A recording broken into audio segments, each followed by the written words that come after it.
Beyond the veil of our world, where ancient magic still pulses and darkness wears a crown, lies the treacherous realm of Prythian, a land of breathtaking beauty and brutal fey creatures, bound by a fragile, centuries-old treaty that keeps humanity safe, or so they believe. Welcome to the heart of the saga that redefined a genre, A Court of Thorns and Roses by Sarah J. Maas. This is more than a simple Beauty and the Beast retelling. This is a visceral journey into a world where survival is a daily battle, and love is the most dangerous curse of all. At the center of this storm is Feyre, a fierce young huntress whose desperate act to save her family shatters the peace between worlds. Her arrow not only pierced the hide of a massive wolf, but ripped open the door to a world of high lords, deadly courts, and an eternal, terrifying blight. In the shadows of the magnificent, yet terrifying, Spring Court, Feyre is forced to confront her darkest fears and the true cost of her freedom. The book forces us to ask, what would you sacrifice for the ones you love? And when every choice leads to an impossible trial, can a human heart find love and the strength to save a kingdom among the Fae? Prepare to discover the epic tale of sacrifice, transformation, and a bargain with the devil that changes everything. Our story begins in the unforgiving grip of winter. Feyre, barely 19, is the sole provider for her impoverished human family. Her life is a relentless cycle of hunger and hunting. One desperate day, deep in the frozen woods, she corners a massive wolf. She realizes too late its unnatural size, its intelligent eyes. This is no ordinary animal. She suspects the truth. It's a fairy disguised. The arrow flies, and in killing it, Feyre has irrevocably broken the ancient treaty. Retribution is swift. The reckoning arrives in the form of Tamlin, a towering, masked fairy, a beastly figure radiating immense power. He is the High Lord of the Spring Court. The price for Feyre's crime is simple, chilling, and absolute: death or a life spent in Prythian, the fairy realm. To spare her family, Feyre chooses the latter, embarking on a terrifying journey through the magical yet deadly wall that separates their worlds. She is now a prisoner in a land that despises her kind. Feyre is brought to Tamlin's magnificent estate, a realm of perpetual spring, alive with magic and beauty.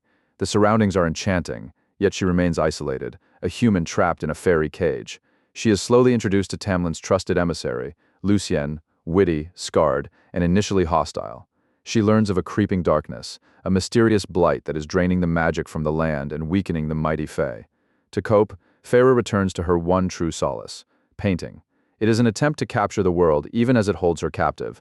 As her cautious relationship with Tamlin develops, the underlying secrets of the Spring Court begin to surface.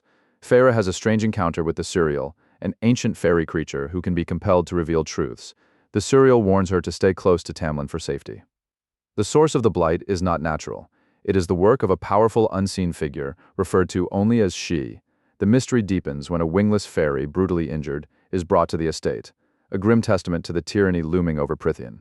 Driven by a desire for answers, Feyre disobeys Tamlin's warnings and ventures out to trap the Suriel again. She gets the answer she sought. Her best chance of survival is, indeed, to remain with the High Lord, but her actions draw the attention of creatures far more lethal than wolves: the Naga, deadly fairies who attack with venom and malice.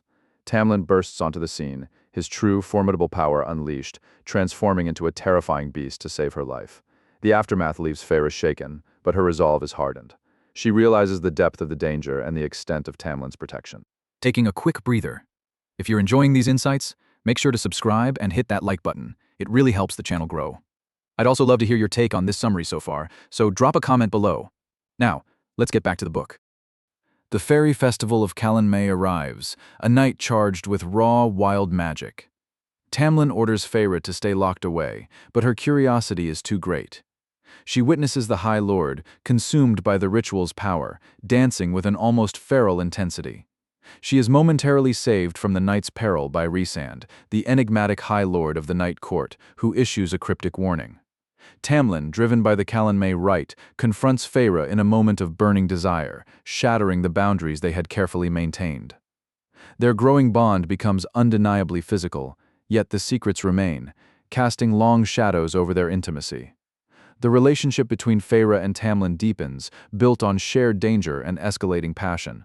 She learns fragments of his past, the burdens of his High Lord title, and the cost of the curse that binds him.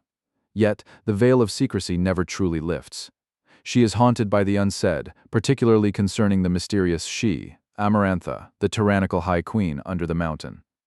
As their love strengthens, the danger around them mounts, forcing Feyre to question her loyalty to the High Lord who holds her captive, and how much she is willing to risk to protect a court that is slowly becoming her home.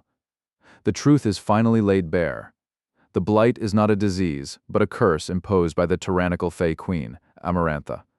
She rules from under the mountain, a fortress of cruelty, having enslaved the High Lords of Prythian, including Tamlin. To break the curse, Feyre must solve a riddle that Amarantha demands. Tamlin, in a desperate, selfless act of love, sends Feyre back to the human world, hoping to save her from the inevitable confrontation. But Feyre is no longer the fearful girl who left. She knows the only way to save the man she loves is to face Amarantha herself. Feyre sacrifices her freedom and her life to enter Amarantha's domain. The Queen, amused and cruel, forces Feyre to participate in a series of horrific, impossible trials, tests of wit, courage, and love, with Lucien and the captive Tamlin watching in agony. The first trial is a hunt, a test that nearly costs Feyre her life. It is here, in the heart of the enemy's lair, that she encounters Rhysand again. After a grievous injury in her trial, Feyre is near death. The price of her survival is paid by Rhysand, the enigmatic High Lord of the Night Court, who arrives in a flash of cunning and power. He heals her wounds but demands a terrible price, a bargain to spend 1 week of every month in his court, symbolized by a tattoo burned into her arm. It's a desperate pact that binds her to a dangerous, unpredictable ally. She barely survives the second trial with the subtle, cryptic assistance of Rhysand, his motives still shrouded in mystery. The final task is the cruelest. Amarantha demands Feyre kill 3 innocent fairies to save the man she loves, an impossible choice. As Feyre agonizes, she finally realizes the true nature of Amarantha's curse and the riddle she must solve. The answer is not in blood or cleverness, but in the deepest vulnerability of the human heart. She solves the riddle, declaring love as the answer, breaking the curse. Amarantha, furious at being defied, exacts her revenge. The solution to the riddle frees Tamlin, who unleashes his terrifying, long-suppressed power, but the victory is purchased at the highest possible cost. Amarantha, in a final vicious act, snaps Feyre's neck. Tamlin, unbound and consumed by grief and rage, slays the tyrannical queen. The curse is broken, as the High Lords of Prythian are freed from their eternal burden. They gather around Feyre's lifeless body. In a transcendent, deeply moving moment, they pool their vast, ancient power, resurrecting the human huntress who saved them all. Feyre awakens. She is no longer human. The collective power of the High Lords has transformed her, granting her immortality and the very essence of the Fae. She is a High Fae. The war is won, the tyranny ended, but the shadows of her actions and the darkness she witnessed linger. The Spring Court is free, Tamlin is unbound, and they return home. Yet the price of freedom is etched on her soul, and the bargain with Rhysand is still a scar on her skin, a debt that must be paid. The best way to master a book is to share what you've learned. If you enjoyed this journey, please subscribe to the channel and give this video a like. Before you go, I'd love to hear from you. Leave a comment on this summary below, or suggest the next book we should read. Let's continue building this library together.